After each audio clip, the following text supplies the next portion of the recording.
The dust-choked wind whispered a promise of death across the plains, the same promise it had made the day it stole her husband. Sarah McKinley, a widow tethered to a life she didn't choose, heard it every morning. But on this day the whisper became a snarl, not of wind, but of beast. Down in the sun-scorched arroyo, a pack of wild dogs, their eyes gleaming with feral hunger, had cornered their prey. It wasn't a deer or a rabbit. It was a boy, wounded, bleeding, but with a fire of defiance still burning in his dark eyes. A choice sharp as a shard of flint presented itself to Sarah. Turn away or step into a story not her own, a story that would unravel her world in ways she could never imagine. The homestead was less a home and more a monument to broken dreams.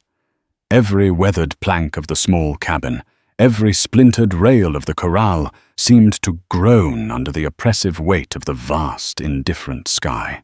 For Sarah McKinley, the silence of the plains was a constant ringing reminder of all she had lost. It had been 2 years since the fever took her beloved James, leaving her bound not by love, but by a cruel twist of fate and law, to his brother Thomas. Thomas was a man carved from the same harsh landscape as the thorny mesquite and the sun-baked rock. His presence was a shadow that fell long and cold over Sarah's life. Where James had been kind with a laugh that crinkled the corners of his eyes, Thomas was sharp angles and sharper words. He managed the small ranch they had all built together, but he managed Sarah too, his ownership as clear and undisputed as the brand on their cattle. He saw her as another asset, a pair of hands to cook his meals and mend his clothes, a warm body to ease his loneliness when the whiskey flowed too freely. Her days were a monotonous cycle of chores, punctuated by the dread of Thomas's heavy footfalls on the porch. This particular morning, the air was thick with a tension that had nothing to do with the gathering thunderheads on the horizon. Thomas had been gone for 3 days, riding out to check on a distant line of fence he claimed was damaged. Sarah knew better. His repairs always coincided with a visit to the dusty one-street town of Redemption, a place where a man's thirst for liquor and cheap company could be easily quenched. His absence was a temporary reprieve, a fragile bubble of peace that Sarah cherished with a fierce, quiet desperation. She moved about the cabin with an efficiency born of long practice. The sourdough starter, a legacy from her mother, bubbled softly on the hearth. The scent of coffee, a luxury she allowed herself only when Thomas was away, filled the small space. She kneaded dough for the week's bread, her hands, though chapped and calloused, moving with a familiar rhythmic grace. Each push and fold was a small act of defiance, a claiming of her own time, her own space. It was during this stolen peace that she heard it. At first it was a faint, high-pitched yipping, easily mistaken for coyotes. But then it grew a cacophony of snarls and frenzied barks that spoke of a hunt, a kill. The sound sliced through the stillness, raising the fine hairs on her arms. It was coming from the direction of the arroyo, a deep, dry ravine that cut through the edge of their property. Curiosity, a trait Thomas had tried to beat out of her, stirred in her chest. Or perhaps it was something else, a premonition, a faint tug on the invisible thread of destiny. Wiping her floured hands on her apron, she stepped out onto the porch. The sun was a merciless hammer in the sky, beating down on the parched earth. She squinted her eyes, scanning the landscape. The sounds grew louder, more desperate. It wasn't the sound of a deer being taken down. It was different, more human. A cold knot of dread tightened in her stomach. She thought of Apaches of Comanche raids she'd only heard whispered about in hushed, fearful tones in Redemption. But the barking— that was the sound of wild dogs, the feral, half-starved descendants of abandoned pets and camp followers, meaner and more desperate than any wolf. Against her better judgment, against the ingrained instinct for self-preservation that screamed at her to go back inside and bolt the door, Sarah moved. She grabbed the heavy Winchester rifle that had been James's pride and joy, its stock smooth and cool against her cheek. She checked the load, her movements sure and steady, a testament to the lessons her father had insisted she learn. In this land, a woman alone was a woman in peril. Her worn leather boots made little sound on the cracked earth as she made her way towards the arroyo. The thorny brush clawed at her skirts, and the sun beat down on her bonneted head. The barking was a frantic, terrifying chorus now. As she reached the edge of the ravine, she peered down.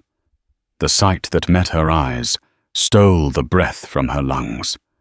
A pack of at least a dozen wild dogs, a motley collection of ribs and matted fur, had cornered a boy. He couldn't have been more than 10 or 11, his body small and wiry. He was Native American, his skin the color of rich earth, his black hair long and unbound. He was bleeding from a gash on his leg, a dark stain spreading on his buckskin leggings. In his hand, he clutched a broken branch, a pitiful defense against the slavering jaws that lunged and snapped at him. But it was his eyes that held her captive. They were dark, fierce, and filled not with the terror she expected, but with a defiant, untamable fire. He was a cornered wolf cub, ready to fight to his last breath. The lead dog, a big, ugly brute with a scarred muzzle and one milky white eye, lunged. The boy swung his branch, connecting with a dull thud, but the dog was relentless. Sarah's heart hammered against her ribs. Every instinct screamed at her to run to save herself. Thomas's voice echoed in her mind, a litany of her weaknesses, her foolishness. You'd get yourself killed for a stray cat, Sarah. Got no sense. But she wasn't looking at a stray cat. She was looking at a child. And in that moment, something inside her, something long dormant and buried under years of fear and submission, broke free. The rifle came up to her shoulder, its weight familiar and steady. She took a breath, sighted down the long barrel, and squeezed the trigger.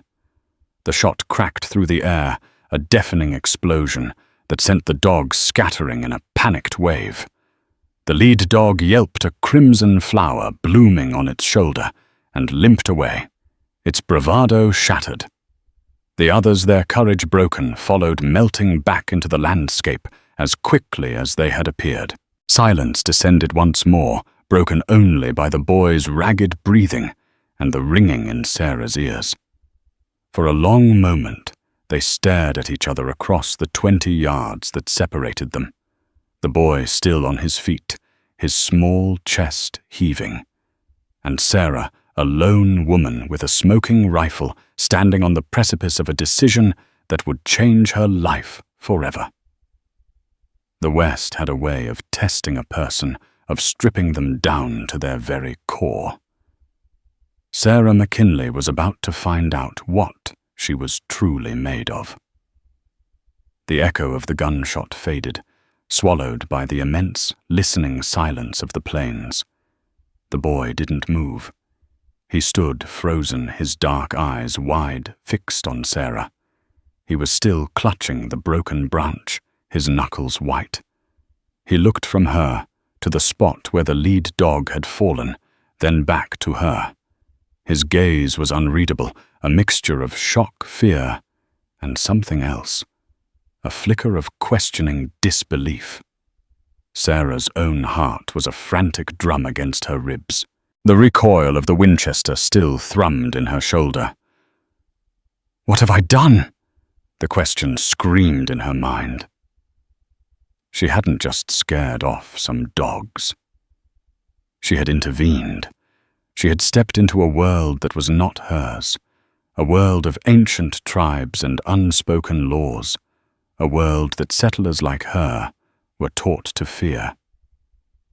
Thomas's words, laced with the casual cruelty she knew so well, echoed in her memory. The only good Injun is a dead Injun. He'd said it often, a vile mantra repeated in the saloons of redemption, and muttered under his breath when he saw a distant rider on the horizon. But the figure below her wasn't an abstract threat. He was a child, bleeding and alone.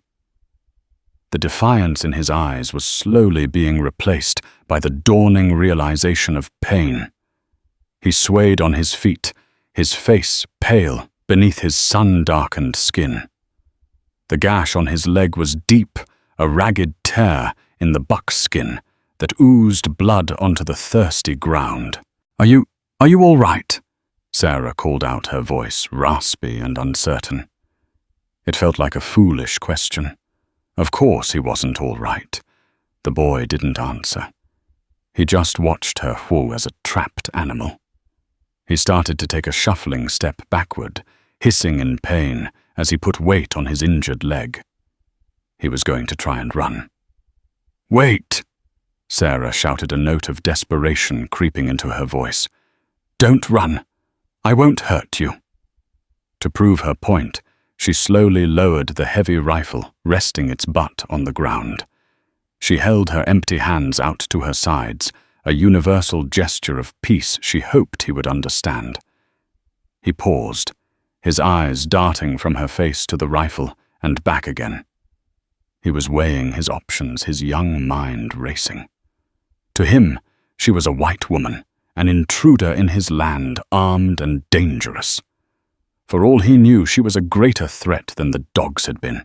Sarah knew she had to get down to him, but the side of the arroyo was steep, a treacherous slope of loose rock and crumbling earth. A fall would be disastrous. She began to inch her way down her boots, slipping, sending small cascades of pebbles skittering into the ravine. Each movement was deliberate, slow, meant to reassure him. "I have a homestead," she said, her voice steady now, gentle. "It's not far. I have bandages, medicine. I can help with that leg."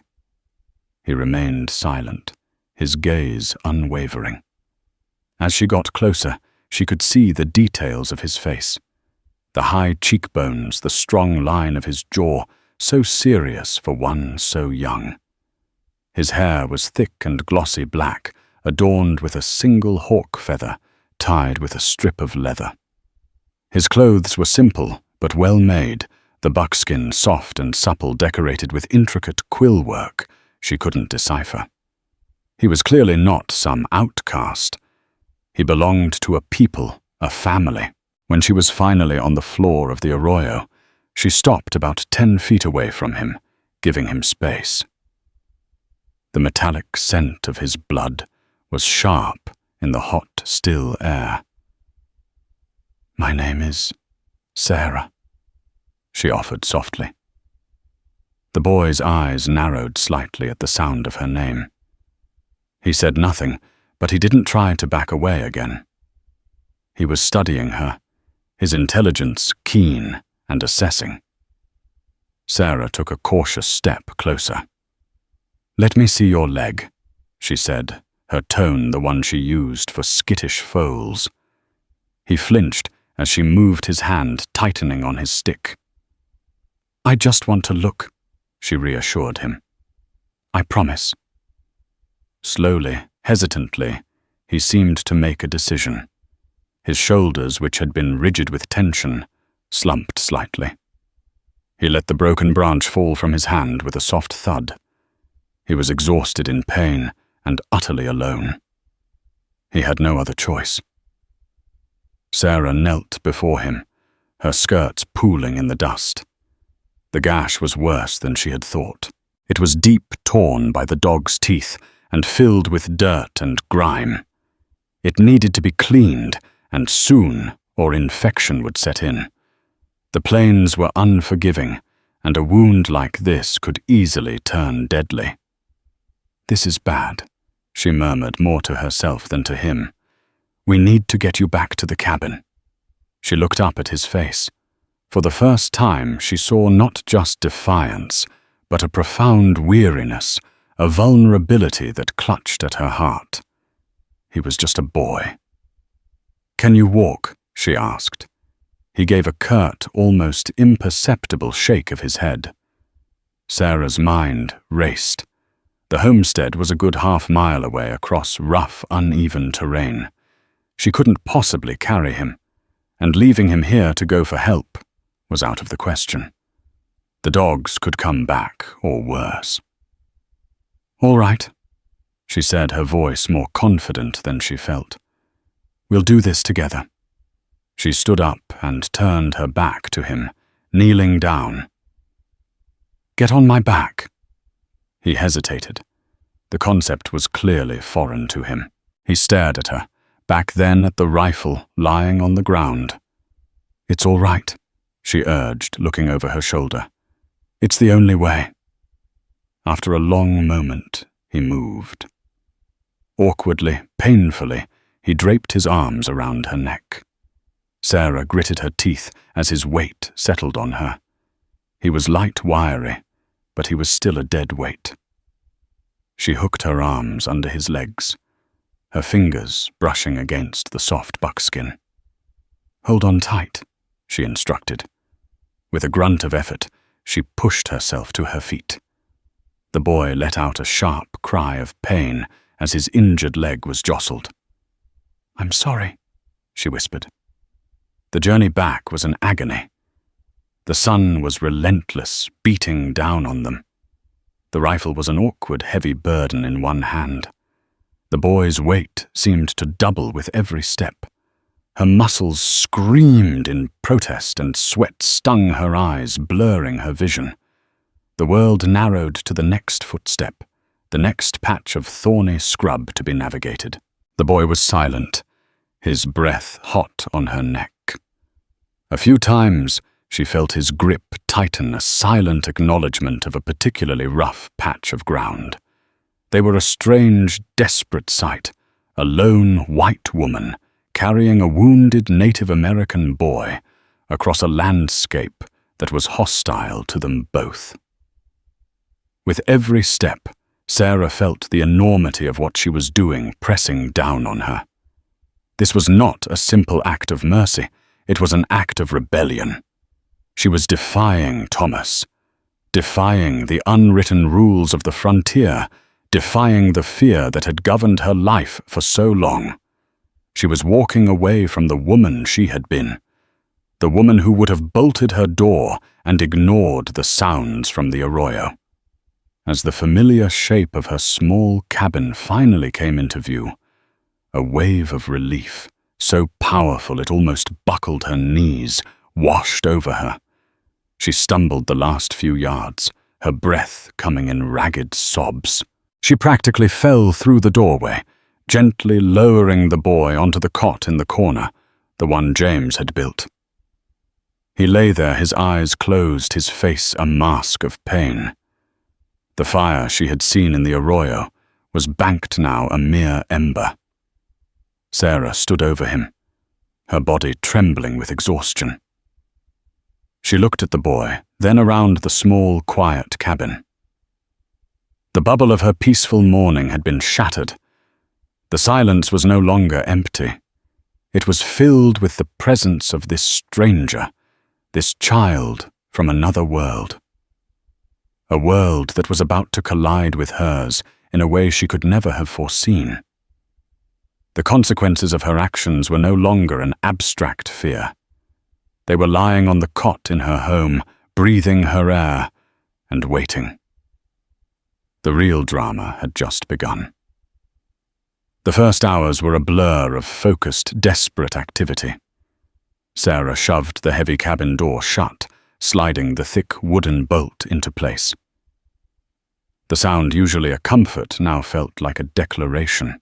She was shutting the world out, or perhaps locking a new, dangerous world in. Her first priority was the boy's wound. She stoked the fire in the hearth, her movements swift and sure. Water precious and hauled by hand from the well was set to boil in a blackened kettle. While it heated, she rummaged through the small wooden chest where she kept her medical supplies, clean linen torn from old sheets, a small sharp knife, and a jar of pungent dark salve her mother had taught her to make from comfrey and yarrow. It was a homesteader's remedy meant for rope burns and minor cuts, but it would have to do. The boy watched her every move, his dark eyes missing nothing. He lay on the cot perfectly still, a statue of stoic endurance. He had not uttered a single word since she found him, not a cry of pain, not a whisper of thanks. His silence was a wall, and Sarah didn't know how to breach it.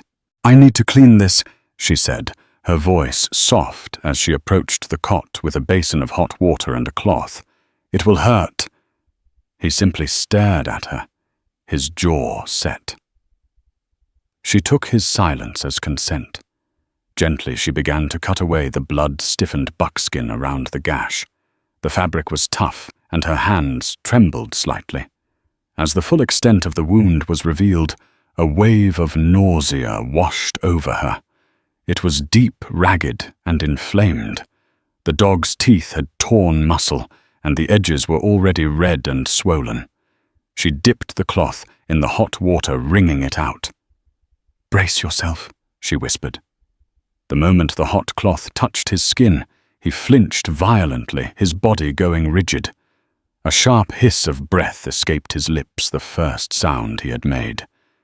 But he did not cry out. His eyes squeezed shut, and the muscles in his neck corded with the effort of bearing the pain. Sarah's heart ached for him. She worked as quickly and as gently as she could, cleaning away the dirt and grime, her touch methodical. She tried to imagine what he had been through alone, and facing down a pack of starving dogs. The courage it must have taken. Once the wound was as clean as she could get it, she applied the salve. The boy's eyes flew open as the cool ointment touched his feverish skin. He watched her, his gaze intense, as she carefully wrapped the leg in clean linen bandages. When she was finished, she pulled a blanket over him. His skin was hot to the touch. A fever was setting in. "You need to drink," she said, holding a dipper of cool water to his lips. He looked at the dipper, then at her face. For a moment she thought he would refuse, but then slowly he parted his lips and allowed her to trickle a little water into his mouth. He drank thirstily, his Adam's apple bobbing. For the rest of the day, a strange, unspoken truce settled over the small cabin. Sarah went about her chores, her movements quiet and deliberate. She baked the bread she had started that morning, the familiar, comforting scent filling the air. She fed her handful of chickens and milked the lone cow, her mind a whirlwind of anxiety. Every creak of the floorboards, every gust of wind against the walls, sent a jolt of fear through her. She was constantly glancing at the door, expecting to see Thomas's imposing figure filling the frame. What would he do if he found the boy here? The possibilities were too horrific to contemplate. Thomas, with his simmering resentment and his deep-seated hatred of Native Americans, would not see a wounded child. He would see an enemy, an intruder, a threat to be eliminated. The boy drifted in and out of a feverish sleep. Sometimes he would murmur in a language she didn't understand. His brow furrowed in pain. In his waking moments he would simply watch her, his silence a heavy, unnerving presence. Who was he? Where was his family? Were they looking for him? These questions churned in Sarah's mind. She scanned the plains from the small cabin window, half expecting to see a war party descending on her homestead, seeking vengeance for their missing son. But the landscape remained stubbornly empty, the horizon shimmering in the heat. As dusk began to settle, painting the sky in hues of orange and purple, the boy woke. His fever seemed to have broken slightly. He looked more alert, his gaze clearer. He pushed himself up on one elbow, his eyes falling on the rifle which Sarah had leaned against the wall near the hearth. He gestured towards it with his chin. Sarah followed his gaze. "It was my husband's," she said softly. "His name was James." She didn't know why she told him that. Perhaps it was the silence, the need to fill it with something other than her own fear. The boy's eyes moved from the rifle to her face. He held her gaze for a long moment, and then he spoke. His voice was quiet, raspy from disuse. "Keme," he said. Sarah blinked. "I'm sorry." He pointed a finger at his own chest. "Keme." It was his name. He was telling her his name. A small crack in the wall of silence. "Keme." She repeated the sound strange on her tongue. A wave of emotion so strong it almost brought her to tears washed over her. It was a fragile bridge, this one shared word, but it was a bridge nonetheless. She offered him a small, hesitant smile. "My name is Sarah." He nodded, a slow, deliberate movement. He had heard her the first time. Just then a sound from outside shattered the quiet moment. The sound of a horse moving at a steady, familiar pace. Sarah's blood ran cold. Her heart leaped into her throat, a frantic, trapped bird. It was Thomas. He was back, a day early. Panic, cold and sharp, seized her. She looked at Kem, his eyes wide with alarm. He had heard it too. The fragile peace of their sanctuary was about to be broken. She had to hide him. But where the cabin was one small room, there was nowhere to go. The horse's whinny was closer now, just outside the corral. Heavy boots hit the ground. Footsteps, slow and deliberate, were approaching the cabin door. "Get under the cot," Sarah whispered, her voice tight with terror. "Quickly." Kem, understanding the urgency in her tone, moved without question. He slid off the cot and squeezed himself into the dark space beneath it, pulling the edge of the blanket down to conceal himself. Sarah stood in the middle of the room, her hands clenched at her sides, her body trembling. She tried to compose her face to erase the fear and anxiety that she knew were written all over it. She took a deep breath, trying to slow her racing heart. The heavy wooden bolt on the door screeched as it was lifted from the outside. The door swung open, and Thomas McKinley filled the doorway, his broad frame blocking out the last of the fading light. His face, shadowed by the brim of his dusty hat, was set in a thunderous scowl. He reeked of whiskey and stale sweat. His eyes, small and hard, swept the room, and Sarah knew with a sickening certainty that her life was about to unravel. Thomas stood there for a moment, a hulking silhouette against the bruised purple of the twilight sky. He took in the scene with a slow, proprietary gaze, the single room, the neatly swept floor, the simmering pot on the hearth, and finally Sarah. His eyes narrowed suspicion, already clouding his features. "You're quiet tonight," he rumbled, his voice thick with trail dust and cheap whiskey. He kicked the door shut behind him, the sound echoing the slam of a cell door. "I didn't expect you back so soon," Sarah said, her voice commendably steady, despite the frantic fluttering in her chest. She busied herself at the stove, her back to him, praying he wouldn't see the tremor in her hands. "Got my business done early," he grunted, shrugging off his heavy duster and tossing it onto a chair. He walked over to the wash basin, splashing his face with water, the sound harsh in the tense silence. "That fence was worse than I thought. Damn Apache's been cutting the wires again, I reckon." Sarah said nothing. She knew it was a lie. There hadn't been any real trouble with the local tribes in years. It was just a convenient excuse, a way for him to justify his absences and fuel his own simmering hatred. He dried his face on a rough towel, his eyes scanning the room again. They lingered on the cot in the corner. "What's this?" he asked, his voice sharp. Sarah's heart skipped a beat. "What's what?" "Thomas. The cot. It's been slept in." He walked over to it, his boots heavy on the wooden planks. Every step was a hammer blow to Sarah's nerves. From her peripheral vision, she saw him poke at the blanket with the toe of his boot. Beneath it, she knew Kemeh was holding his breath. "I was feeling tired this afternoon." She improvised, her voice a little too high. "I lay down for a spell." Thomas grunted, not entirely convinced. He was a man who noticed things, small changes in his environment. It was part of what made him so intimidating.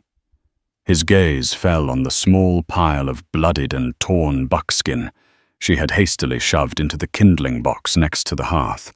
He hadn't noticed it yet, but it was a ticking bomb. "Smells different in here," he said, sniffing the air. "Like herbs or something."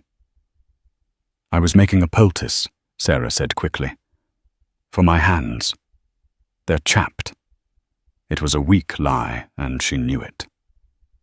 Thomas turned to face her, his eyes pinning her in place. He was closer now, and the stale smell of liquor on his breath was overpowering. "You're jumpy, Sarah. What's wrong with you? Nothing," she insisted, turning back to the stew, stirring it with a wooden spoon. She didn't need to. "I'm just tired." He was silent for a long moment, studying her back. The silence stretched thin and taut, ready to snap. She could feel his suspicion growing, coiling in the small space between them. Then his eyes fell on the basin of water she'd used to clean Kemeh's wound. It was still on the small table next to the cot, and the water was tinged a dirty, pinkish red. "What's this water for?" he demanded, his voice low and dangerous. Before Sarah could answer, he strode over to it. He dipped his fingers in, then rubbed them together. A dark look crossing his face. He looked from the water to her, then back to the cot. And then he saw it. A single dark drop of blood on the floorboards near the edge of the blanket. A drop she had missed in her panicked haste. His face transformed. The suspicion hardened into a cold, ugly certainty. "What have you done?" he snarled. He moved with a sudden, shocking speed. He kicked the small table over, sending the basin crashing to the floor. Then he lunged for the cot, ripping the blanket away with a single violent motion. A collective gasp filled the room. Sarah's a gasp of terror. Thomas's a gasp of furious disbelief. And from under the cot, the sharp, startled intake of breath from Kemeh. The boy lay curled in the small space, his eyes wide with fear, blinking in the sudden lamplight. He looked small, vulnerable, and utterly out of place. For a heartbeat, there was absolute silence. The only sound was the crackle of the fire. Then Thomas let out a roar of pure, unadulterated rage. An Injun, he bellowed, his face contorted in a mask of fury. "You brought an Injun into my house!" He lunged for the boy, his big hands reaching. Sarah reacted on pure instinct. She grabbed the heavy cast-iron skillet from the stove, its handle still warm, and swung it with all her might. No, She screamed. The skillet connected with the back of Thomas's head with a sickening thud. He grunted, staggering forward, more surprised than hurt. He turned on her, his eyes blazing with a murderous light. "You crazy bitch!" he roared and backhanded her across the face. The blow sent her sprawling to the floor, her head cracking against the leg of the table. Stars exploded behind her eyes, and the taste of blood filled her mouth. Thomas turned his attention back to Keme. He dragged the boy out from under the cot, shaking him like a rag doll. Keme cried out a sharp yelp of pain as his injured leg was jostled. "Where'd you come from, you little savage?" Thomas spat his face inches from Keme's. "You a scout for a war party?" "Huh?" Keme, terrified, just stared at him, his body trembling. Dazed, Sarah pushed herself up. The room was spinning. Through the haze of pain, she saw Thomas dragging Keme towards the door. "I'm gonna string you up from the nearest tree," Thomas snarled. "A message to the rest of your kind." A primal fear. A fear for the boy's life cut through Sarah's pain. She scrambled to her feet, her mind racing. The rifle. It was still propped against the wall by the hearth. As Thomas fumbled with the bolt on the door, his back to her, Sarah lunged for the Winchester. Her fingers closed around the cool, smooth wood of the stock. It felt heavy, solid, an extension of her own desperate will. She cocked the rifle, the sound clicking loudly in the small cabin. Click, clack. Thomas froze. He turned around, slowly, his hand still on Kemem's arm. His eyes widened when he saw the rifle in her hands, the barrel aimed squarely at his chest. "Sarah," he said, his voice dangerously soft. "Put the gun down. Let the boy go." "Thomas," she said, her voice shaking but resolute. A slow, ugly smile spread across his face. "You wouldn't?" he sneered. "You don't have the guts. Try me." She whispered, her finger tightening on the trigger. They stood there, locked in a deadly standoff. The woman who had been his meek, submissive sister-in-law was gone. In her place was a stranger, a woman with murder in her eyes. And between them, a wounded boy who had become the catalyst for a storm that had been brewing for 2 long years. Outside, the wind began to howl, rattling the windows of the small cabin. It sounded like a lament, a mournful cry for what was about to happen. The bubble of Sarah's world hadn't just been shattered, it had exploded. And the fallout was just beginning. The standoff in the cabin stretched for an eternity, each second thick with unspoken threats. The fire crackled, casting dancing, distorted shadows on the walls, turning the small room into a theater of menace. Thomas's sneer remained fixed, but a flicker of uncertainty had entered his eyes. He had pushed Sarah for years, testing the limits of her endurance, but he had never seen this woman before, this cold-eyed stranger holding his life in her hands. "He's just a boy, Thomas," Sarah said, her voice low and steady, belying the violent trembling of her body. He was hurt. The dogs would have killed him. "He's a savage." Thomas spat his grip on Keme's arm, tightening, making the boy wince. "They're all the same. They'd kill us in our sleep for the salt in our larder." "You don't know that," Sarah shot back. "You don't know anything about him. I know his kind." Thomas's gaze was venomous. "And I know you, Sarah. You're weak. Soft-hearted. You'd shelter a rattlesnake if it was shivering. Now put that damn rifle down before you do something you'll regret." He took a small step forward, a calculated move to test her resolve. Sarah's finger tightened on the trigger, the cold metal a stark reality against her skin.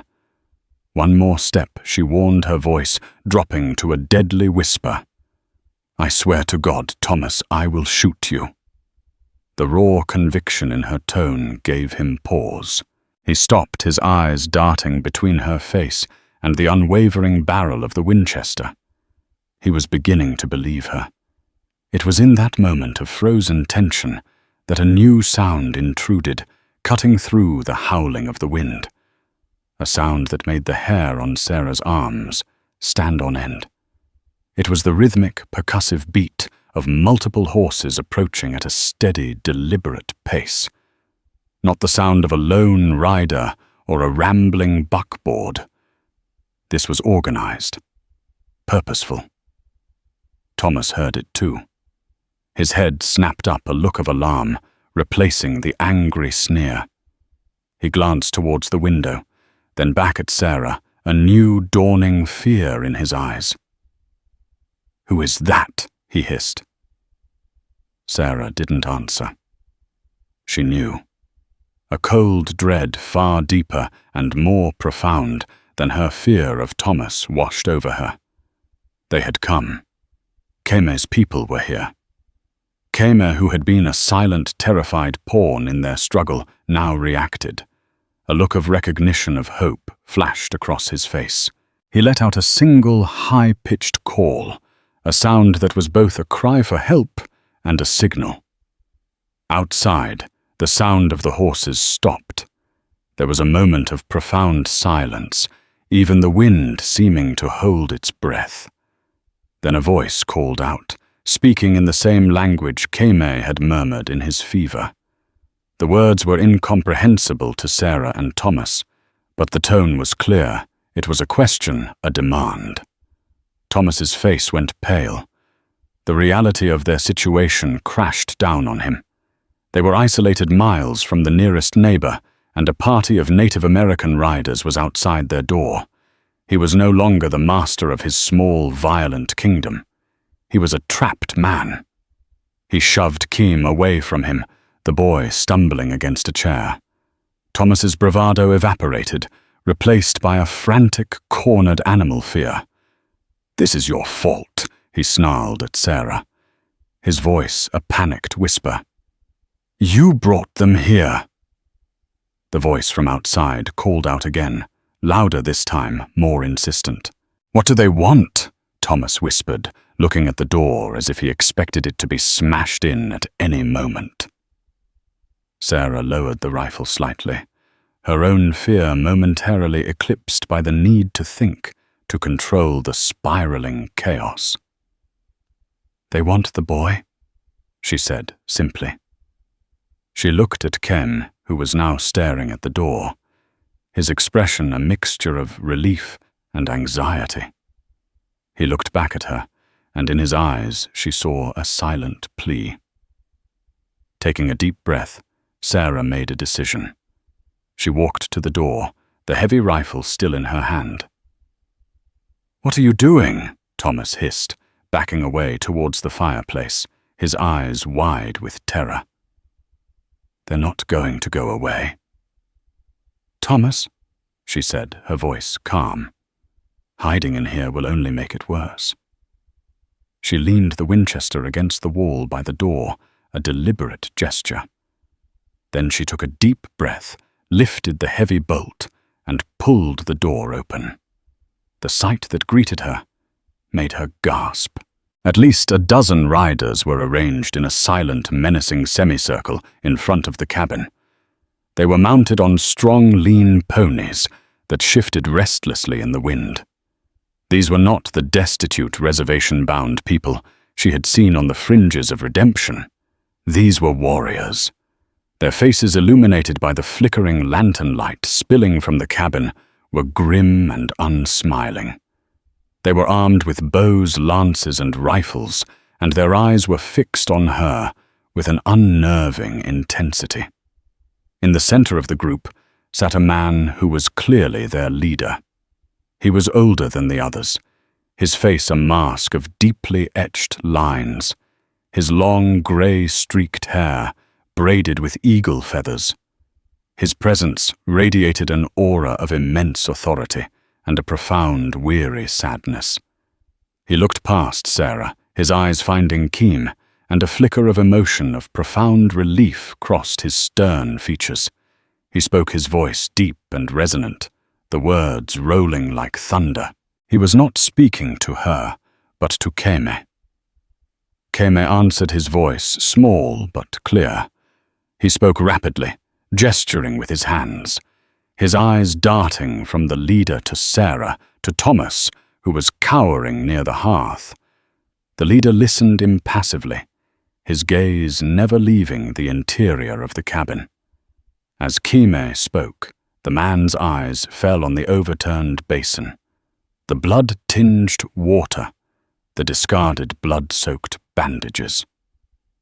He saw the angry red mark on Sarah's face, where Thomas had struck her. His gaze then shifted to Thomas, and his eyes, dark and piercing, narrowed with a cold, dangerous light. When Keme finished, the leader was silent for a long moment, his expression unreadable. He looked at Sarah, a long, assessing gaze that seemed to peel back the layers of her fear and see the truth of what had happened. He saw the rifle she had leaned against the wall and understood its significance.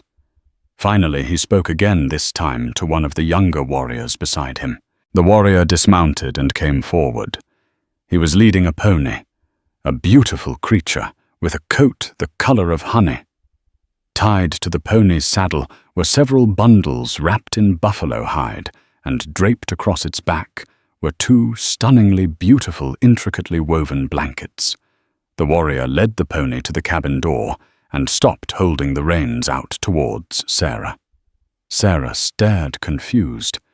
She looked from the warrior to the pony, to the bundles, to the impassive face of the leader. What was happening? Was this some kind of trap? Thomas, seeing the pony and the goods, let out a shaky, relieved laugh. "They're trading," he whispered, a greedy light coming into his eyes. "They're trading for the boy." He saw the situation not as a delicate negotiation, but as a transaction, one from which he could profit. But Sarah knew he was wrong. This wasn't a trade. The solemnity of the leader's expression, the ceremonial way the pony was presented, it felt like something else entirely, something ancient and profound that she couldn't begin to understand. The warrior grunted, thrusting the reins more insistently towards her. Hesitantly, Sarah reached out and took them. The leather was soft and worn, the pony's breath warm on her hand. The leader spoke one final time, his voice echoing in the sudden stillness. He looked directly at Sarah, his gaze unwavering, and then with a curt nod, he turned his horse. The other warriors followed suit, melting back into the darkness, as silently and suddenly as they had appeared. All except one. Keme's father for Sarah now understood this must be him waited. Keme limped out of the cabin, his eyes finding Sarah's for a brief, intense moment. A silent communication passed between them, of gratitude, of understanding, of farewell. He then went to his father, who helped him onto the back of his horse, and then they too were gone, leaving Sarah standing in the doorway of her cabin, holding the reins of a pony, laden with mysterious gifts, the wind whipping her hair around her face. The storm had passed, but as Sarah looked at the offerings, a new bewildering mystery had just begun. This wasn't just a gift, it was something more. And a small, terrifying thought began to form in her mind. This wasn't a thank you, it was a payment. But for what? The wind howled, a lonely counterpoint to the deafening silence left by the departing riders. Sarah stood frozen in the open doorway, the leather reins of the honey-colored pony still clutched in her hand. The animal shifted its weight, its soft nuzzle against her arm, a startlingly real sensation, in a moment that felt like a dream. Inside the cabin, Thomas finally seemed to regain his nerve, the immediate threat having vanished into the night. The greedy light returned to his eyes as he scrambled forward, his fear replaced by avarice. "What is it? What did they leave?" he demanded, his voice raspy. He reached for the bundles tied to the saddle, his fingers scrabbling at the leather knots. "Thomas, stop," Sarah said, her voice distant. She was still trying to process the silent, powerful exchange that had just taken place. "Stop. Are you crazy?" he sneered, pulling one of the smaller bundles free. "This is a windfall, Sarah payment for the boy. We should have asked for more. Rifles, maybe." He tore at the hide wrapping, revealing a collection of exquisitely tanned beaver and fox pelts, their fur thick and lustrous in the lantern light. A low whistle escaped his lips. "This is worth a fortune in redemption." He moved to the next bundle, this one larger and heavier. Inside were beaded moccasins, a quiver of arrows tipped with obsidian, and a magnificent ceremonial pipe carved from a dark, polished stone. But it was the last two items that made even Thomas fall silent. 2 heavy bracelets of hammered silver, inlaid with turquoise stones the color of a summer sky. "My God," he breathed, holding them up. The silver gleamed cold and pure. This is real wealth." But Sarah wasn't looking at the silver or the furs. Her eyes were fixed on the 2 blankets draped over the pony's back. They were woven with a skill she had never seen before, the patterns intricate and symbolic geometric shapes and figures of horses and eagles intertwined in a stunning tapestry of red, black, and white. They were works of art, imbued with a sense of significance that went far beyond mere decoration. "This isn't a trade," she said, her voice barely a whisper. "Of course it's a trade." Thomas scoffed, his good mood restored by the treasure trove at his feet. "They got their boy back. We get paid. It's the way of the world, even for savages." He clapped his hands together, rubbing them in satisfaction. "We'll take this to redemption tomorrow.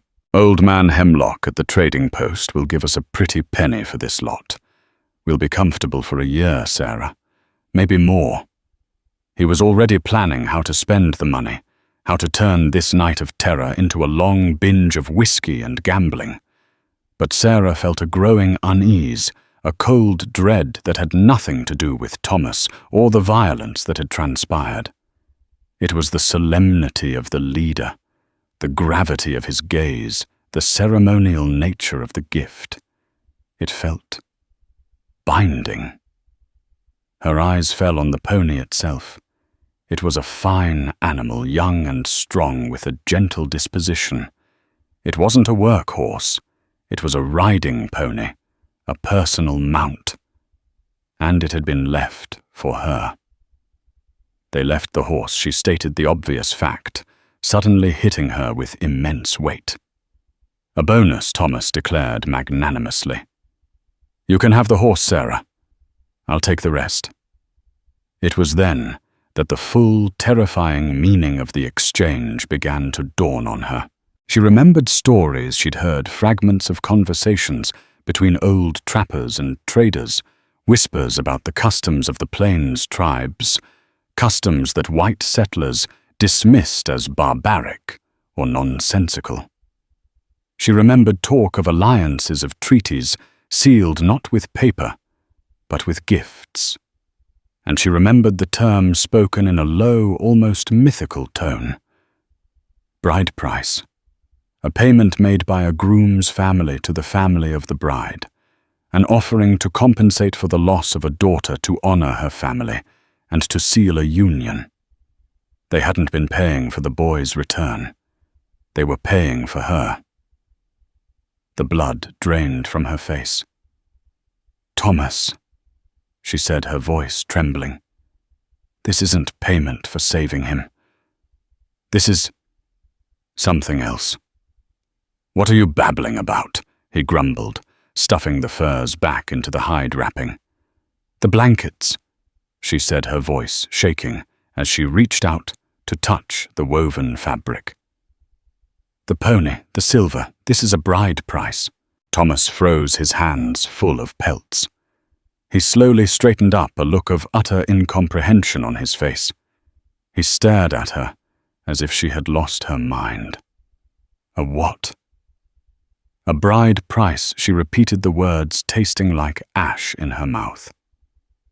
They think you are my father or my brother, my guardian. They saw you strike me.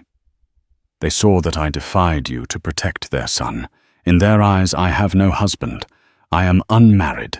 By saving their son, by showing courage, I have proven myself worthy, and by accepting these gifts, my guardian, you have agreed to a marriage." Thomas stared at her, then at the pile of goods, then back at her. A slow, dawning horror followed by a burst of incredulous barking laughter. "A bride price? You think they want you to marry one of them? A filthy Injun." He laughed so hard he had to lean against the doorframe, tears welling in his eyes. "Sarah, you've finally gone mad. The fear has scrambled your brains." "Think about it, Thomas," she insisted, her voice rising with a desperate urgency. "Why else this formality? Why this specific collection of gifts? Furs for wealth, blankets for the home, a pony for the bride to ride to her new life. This is their way. They have bought me from you." The laughter died in Thomas's throat. He looked at the gifts again, a flicker of doubt in his eyes. The sheer value of it was staggering. It was far more than a simple thank you gift. He looked at Sarah's pale, earnest face, and for the first time he considered the terrifying possibility that she might be right. The idea was so outlandish, so alien to his way of thinking that he couldn't fully grasp it. But a seed of unease had been planted. "So what if you are right?" he said slowly, a cunning, calculating look entering his eyes. His mind, always attuned to opportunity, was already working, twisting this bizarre turn of events to his advantage. "What does it matter? They're gone. We have the goods. End of story." "You don't understand," Sarah pleaded. "This is a binding agreement to them. It's a matter of honor. They will be back. They will come back for me. For the bride." Thomas's face hardened. He looked from Sarah to the wealth on the floor. He had no intention of giving it up. But the thought of a dozen grim-faced warriors returning not with gifts, but with weapons, sent a chill down his spine. He was caught between his greed and his fear. And when Thomas was caught, he became even more dangerous. "Then we have a problem," he said, his voice low and menacing. He took a step towards her, his eyes cold. "But it's a problem of your making, Sarah. You brought that brat here. You started this, so you will finish it." He saw the situation with a sudden, terrible clarity. He had the gifts. He had been acknowledged in their strange way as her guardian, the man with the power to give her away. The power he had always felt he deserved. And now he saw a way to solidify that power, to get rid of the threat of the returning warriors, and to get rid of the troublesome woman who had defied him with a rifle just an hour before. "They want a bride," he said, a slow, cruel smile spreading across his face. "Fine. We'll give them a bride." Sarah stared at him, her heart turning to ice. She finally understood. He wasn't going to return the gifts. He wasn't going to try and explain the misunderstanding. He was going to accept the deal. He was going to sell her. The full horrifying weight of her situation crashed down upon her. She had escaped the dogs in the arroyo. She had faced down her abuser. She had saved a child's life, only to find herself trapped in a new, more terrifying cage. A cage built of honor tradition and a brutal cultural misunderstanding. She was no longer just a widow on a lonely homestead. She was a commodity, a bride bought and paid for, and her new life, a life she could not even begin to imagine, was waiting for her out there in the vast, dark heart of the West. So what becomes of Sarah McKinley? A woman traded for a handful of silver and a pony. Does she become a bride to a stranger in a world she doesn't understand? Or does she fight back against the cruel hand fate and her brother-in-law has dealt her? The story of her courage is far from over. Her journey into the heart of the West and into the heart of a proud and mysterious tribe is just beginning. What twists await her? Will she find a love she never expected, or a death she can't escape? The answers lie in the next chapter of this Wild West drama. If you were on the edge of your seat, if you felt the dust of the plains and the beat of a desperate heart, then don't forget to hit that like button. Share this story with someone who loves a tale of survival and unexpected turns. And most importantly, subscribe to our channel and ring that notification bell. You won't want to miss what happens next. Your support helps us bring more stories like this to life.